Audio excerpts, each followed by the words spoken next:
اعوذ باللہ من الشیطان الرجیم بسم اللہ الرحمن الرحیم وقل لعبادی یقولوا التی ہی احسن، اے نبی میرے بندوں سے کہہ دیجئے. اب یہ عبادی کون ہے؟ اہل ایمان.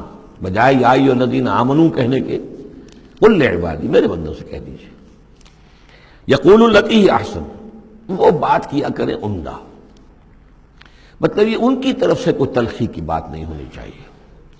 اب ان لوگوں کے آباء و اجداد سے بنے ہوئے ان کے خیالات ہیں، عقائد ہیں، ان کی ریتیں ہیں، ان کی رسمیں ہیں، ان کی حمیت ہے، ان کی غیرت ہے، عوام میں جہالت ہے، ان کے چودھریوں میں اپنے مفادات، اپنی حیثیت، اس کا احساس ہے.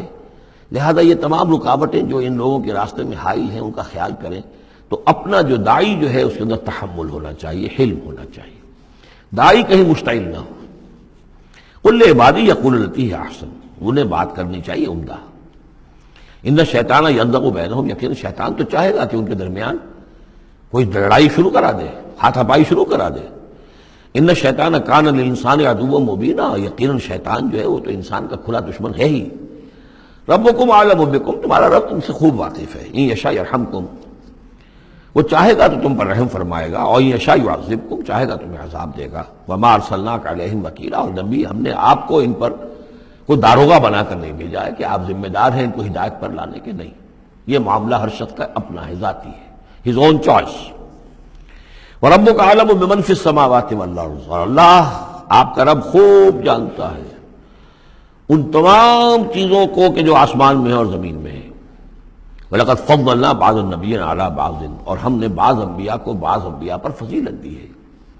اب چونکہ یہ مسئلہ وہی ہے، آخری دور ہے مکے کا، اور وہ خبریں پہنچ چکی ہیں، اور یہ صورت بنی اسرائیل کے تاریخ سے شروع ہو رہی ہے.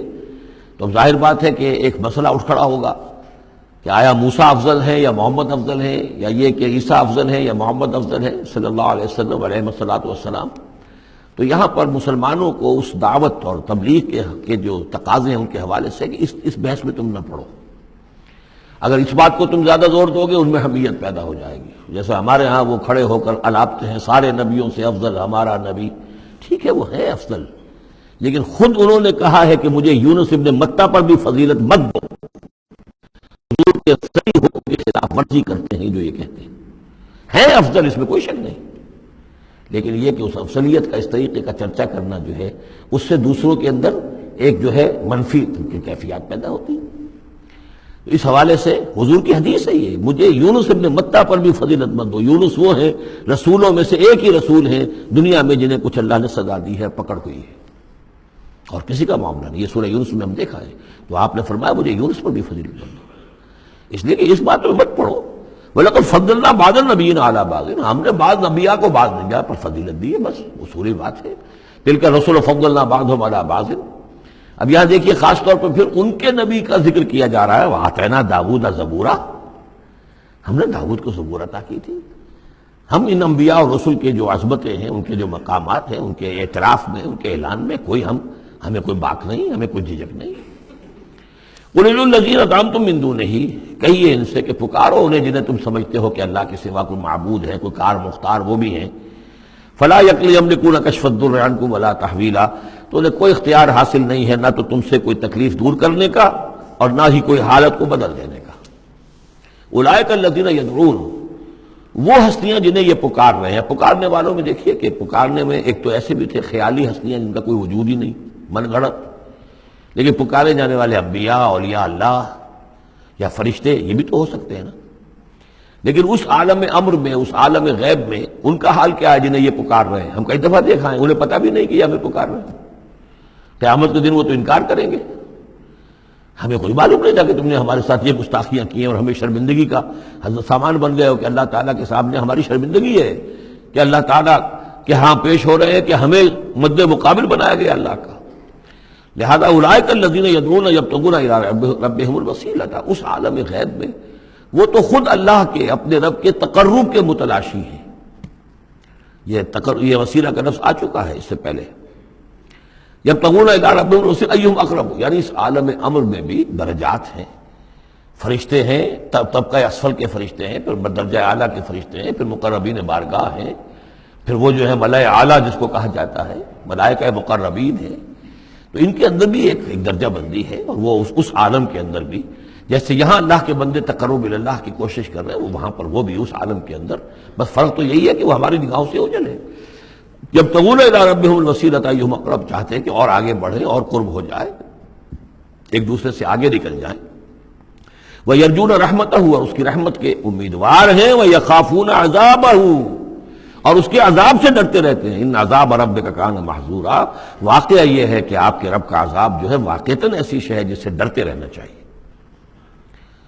وَإِن مِّن قَرْيَةٍ إِلَّا نَحْنُ مُهْلِكُوهَا قَبْلَ يَوْمِ الْقِيَامَةِ أَوْ مُعَذِّبُوهَا عَذَابًا شَدِيدًا، اور نہیں ہے کوئی بستی مگر یہ کہ ہم اسے ہلاک کر کے رہیں گے قیامت کے دن سے قبل، یا عذاب دیں گے اسے بہت ہی شدید عذاب۔ اس آیت کو جوڑ لیجئے گا، چونکہ یہ جوڑا ہے یہ سورت اور یہ سورہ کہف۔ لِيُنذِرَ بَأْسًا شَدِيدًا مِّن لَّدُنْهُ، بہت بڑی جنگ اور بہت بڑی تباہی جو آنے والی ہے قیامت سے قبل، اس کی طرف اشارہ ہے کہ یہ جو، اور آج کل جو بھی آپ تصور کر سکتے ہیں کہ ایٹمک جنگ اگر ہو جائے تو کیا ہوگا دنیا میں، نیوکلیئر وار ہو اور کسی بھی وہ چھڑ سکتی ہے، لیکن یہ کہ قیامت سے پہلے الملحمۃ العظمیٰ، ایک بہت بڑی جنگ ہونے والی ہے، جس کی کہ احادیث کے اندر خبریں ہیں، جس کا تذکرہ پھر آئے گا سورہ کہف کے اندر صراحت کے ساتھ۔ تو کوئی بستی ایسی نہیں ہے، قیامت سے پہلے وہ عذاب آئے گا۔ اور معذبوها عذابا شدیدا کان ذلک فی الکتاب مستورا، اور یہ تمام چیزیں جو ہیں اللہ کی کتاب میں لکھی ہوئی ہیں، طے شدہ ہیں، وہ آنا ہے، اس کا ایک ٹائم ٹیبل معین ہے۔ وما منعنا نرسل بالآیات، اور ہمیں نہیں روکا اس سے کہ ہم آیات بھیجیں۔ اب وہ مسئلہ چھڑ رہا ہے دوبارہ جو سورہ انعام سے چل رہا ہے کہ نشانی کیوں نہیں دکھاتے، حصے نشانی، کوئی معجزہ۔ یہاں اللہ تعالیٰ فرما رہے ہیں کہ ہم نے اس طرح کے معجزے دکھانے کیوں بند کر دیے۔ وما منعنا، نہیں روکا ہم کو اس سے کہ نرسل بالآیات، کہ ہم وہ معجزات دکھائیں، الا ان کذب بها الاولون، اس لیے کہ ہم نے یہ دیکھ لیا کہ پچھلوں نے بھی جھٹلایا ان کو۔ نہ تو سمود کو جو ہم نے ناقہ دی تھی ان کے مطالبے کے اوپر اس پر کوئی ایمان لایا، نہ عیسیٰ کو جو آخری معجزے ہم نے دے دیے، زندہ جانور پیدا کر دینا، گارے سے بنانا، پھونک مارنا اور اڑتا ہوا وہ پرندہ بن جائے، اور مردہ کو کہنا قم باذن اللہ اور وہ کھڑا ہو کے چلنے لگ جائے، اب اس سے آگے کون سا معجزہ ہوگا؟ لیکن کوئی مانا معلوم ان کذب بها الاولون، پہلوں نے بھی ان معجزات کا انکار ہی کیا، جھٹلایا۔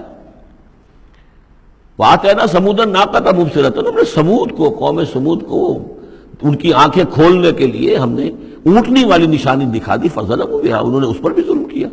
وما نرسل بالآیات الا تخفیفا، اور ہم نہیں بھیجتے اپنی آیات نشانیاں مگر صرف خبردار کرنے کے لیے، وہ خبردار کرنے کے لیے اب ہم اپنی قرآن مجید کی آیات بھیج رہے ہیں۔ وَإِذْ قُلْنَا لَكَ إِنَّ رَبَّكَ أَحَاطَ بِالنَّاسِ، اور جب ہم یہ کہتے ہیں کہ آپ کے رب نے تو لوگوں کا احاطہ کیا ہوا ہے، تب بھی یہ کہتے ہیں اس کا کیا مطلب ہے؟ کہاں ہے اللہ؟ کہاں ہمارا احاطہ ہوا ہے؟ ظاہر بات ہے کہ یہ مسئلہ ہے جو سمجھیے فلسفے کے مشکل ترین مسائل میں سے ہے، حقیقت و ماہیت وجود۔ ایک اللہ کا وجود ہے، ہر جگہ ہے، ہر آن ہے، لیکن یہ کہ یہاں دنیا میں ہے کہ نہیں ہے، یہ دنیا ہے یا اللہ ہے، کیا ہے؟ اب یہ سمجھ میں آنے والی بات نہیں ہے۔ اسی لیے کچھ لوگوں نے اس کو ہماوست، سب قاضیہ کائنات جو ہے خدا ہی ہے، خدا ہی نے یہ روپ دھار لیا ہے، جیسے انسانوں کا روپ دھار لیتا ہے وہ اوتار کی شکل میں آ جاتا ہے، ایسے خدا نے اس کائنات کی شکل اختیار کر لی ہے۔ اس کو پینتھیزم کہتے ہیں انگریزی میں، ہماوست، سب خدا ہی ہے۔ یہ بہت بڑا کفر ہے، شرک ہے۔ تو کیسے سمجھیں؟ بہت سی چیزیں ہیں جو انسان کی سمجھ سے بالاتر ہیں۔ اللہ ہے کیسے ہے؟ کیا دنیا میں اللہ نہیں ہے تو اللہ کی ذات محدود ہو گئی؟ پوری یہ کائنات اس میں اللہ کا وجود ہی نہیں ہے تو اس کا مطلب یہ کہ اللہ تو پھر علیحدہ کہیں ایک محدود سی شخصیت ہو گئی جو کسی جگہ پر ہے، لیکن اللہ تو ایبسلیوٹ ایگزسٹنس ہے اس کی، کسی حدود اور قیود اور زمان و مکان اور سمت ان سے تو باورا ہے، وراء الورا ثم وراء الورا۔ وَمَا جَعَلْنَا الرُّؤْيَا الَّتِي أَرَيْنَاكَ إِلَّا فِتْنَةً لِلنَّاسِ، اسی طریقے سے اب یہ مسائل گنوائے جا رہے ہیں کہ جو لوگوں کے لیے بڑے، ان کا چونکہ ان کی طرف سے ان کا رد عمل جو ہے وہ صحیح نہیں ہوتا، لہذا اللہ تعالیٰ نے معجزے دکھانے بند کر دیے ہیں، اور حضور کے بارے میں طے کر لیا کہ وہ معجزہ نہیں دکھائیں گے جس طرح کا معجزہ یہ مانگ رہے ہیں۔ اسی طرح ہم نے جو آپ کو مشاہدہ کرایا جو شب معراج کا، وما جعلنا الرؤیا التي، رؤیا یہاں خواب کے معنی میں نہیں ہے، جیسے رؤیت بصری ہے، ہم دیکھ رہے ہیں، یہ بھی تو رؤیت ہی ہے، تو حضور کو باقاعدہ مشاہدہ کرایا، التي اریناک کا جو آپ کو دکھایا ہم نے، الا فتنۃ للناس، وہ بھی لوگوں کے لیے فتنہ بن گیا۔ لوگوں نے کہا کہ یہ تو معلوم ہوتا کہ اب بالکل ہی ان کا دماغ چل گیا ہے، معاذ اللہ ثم معاذ اللہ۔ بہت خوش ہوئے تھے مشرکین مکہ، بہت خوش ہوئے، چلو جی چلیے اب ہماری مشکل حل ہو گئی، اب تو ہم تمام مسلمانوں کو باور کروا لیں گے کہ آج تک تم نہیں مانتے تھے، واقعتاً محمد کا دماغ چل گیا ہے صلی اللہ علیہ وسلم۔ وہ کہہ رہے ہیں میں راتوں رات بیت المقدس بھی ہو کے آ گیا ہوں اور میں آسمانوں کی سیر کر کے آ گیا ہوں۔ اب یہ بات ناقابل قیاس، کیسے انسان سمجھے، گمان نہیں کر سکتا۔ آج تو پھر بھی آپ سوچ سکتے ہیں کہ آج تو آپ کے پاس وہ ذرائع ہیں کہ چاند پر بھی آپ پہنچ گئے ہیں، لیکن یہ کہ آج سے آپ 1400 برس پہلے کے انسان کے بارے میں سوچئے، اسے بیت المقدس جانے کے اندر بھی جو ہے 15 دن لگتے تھے، تو کیسے وہ گیا اور گئے بھی اور آ بھی گئے رات ہی رات کے اندر۔ بڑے خوش ہو کر آئے حضرت ابو بکر کے پاس، ابو بکر سنا تمہارے ساتھی کیا کہہ رہے ہیں؟ کہ کیا کہہ رہے ہیں؟ وہ کہہ رہے ہیں میں رات کو بیت المقدس ہو کر آ گیا ہوں۔ ایک دفعہ ایک لمحہ توقف کیا، کیا واقعی کہہ رہے ہیں؟ ہاں کہہ رہے ہیں، چلو ہم تمہیں ملوا دیتے ہیں، ان سے کہلوا دیتے ہیں، چلو صحیح، اگر وہ کہہ رہے ہیں تو ٹھیک کہہ رہے ہیں، بس ختم۔ اس دن سے صدیق کا لقب، وہ کہہ رہے ہیں تو ٹھیک کہہ رہے ہیں۔ اور فرمایا جب میں یہ مانتا ہوں کہ آسمان سے روز ان کے پاس فرشتہ آتا ہے، تو اگر وہ آسمان ہوا ہے تو کون سی بڑی بات ہو گئی؟ اگر اللہ کا فرشتہ آسمان سے روز آتا ہے ان کے پاس، تو وہ آسمان پر ہو کے آ گئے تو کون سی بڑی بات ہوئی؟ وہ اگر کہہ رہے تو سب کہہ رہے ہیں۔ مستند ہے ان کا فرمایا ہوا، وما جعلنا الرؤيا التي اريناك الا فتنة للناس، یہ بھی لوگوں کے لیے فتنہ بن گیا۔ وشجرة ملعونة فی القرآن، اسی طرح ایک مثال ہے قرآن مجید میں زقوم کے درخت کا ذکر آتا ہے کہ وہ درخت جو ہے وہ عین جہنم کے اس کے تہ کے اندر اس کی جڑ ہوگی، وہاں سے وہ درخت کیسا ہوگا؟ آگ کے اندر درخت، ہاؤ از اٹ پاسبل؟ اب یہ زقوم کا یہ بھی ان کے لیے ایک فتنہ بن گیا۔ اب یہ چیزیں نہیں جانتے کہ اس عالم کا کہ جو فزیکل لاز ہے وہ اور ہوں گے، مختلف ہوں گے، اس آگ کی نوعیت اور ہے، وہ آگ یہ نہیں ہے، وہ آگ جو ہے اس کی حیثیت ہی کچھ اور ہے۔ تو فرمایا والشجرۃ الملعونۃ فی القرآن، اور جس قرآن مجید میں جس ملعون شجر کا ذکر ہے، وَنُخَوِّفُهُمْ، کہ یہ ساری باتیں ہم انہیں بتاتے ہیں خبردار کرنے کے لیے، فما یزیدہم الا طغیانا کبیرا۔ اب یہ ان کی بدبختی ہے کہ ان تمام چیزوں سے ان کے اندر سرکشی ہی کے اندر اضافہ ہو رہا ہے، بڑھتے چلے جا رہے ہیں سرکشی میں۔ صدق اللہ العظیم۔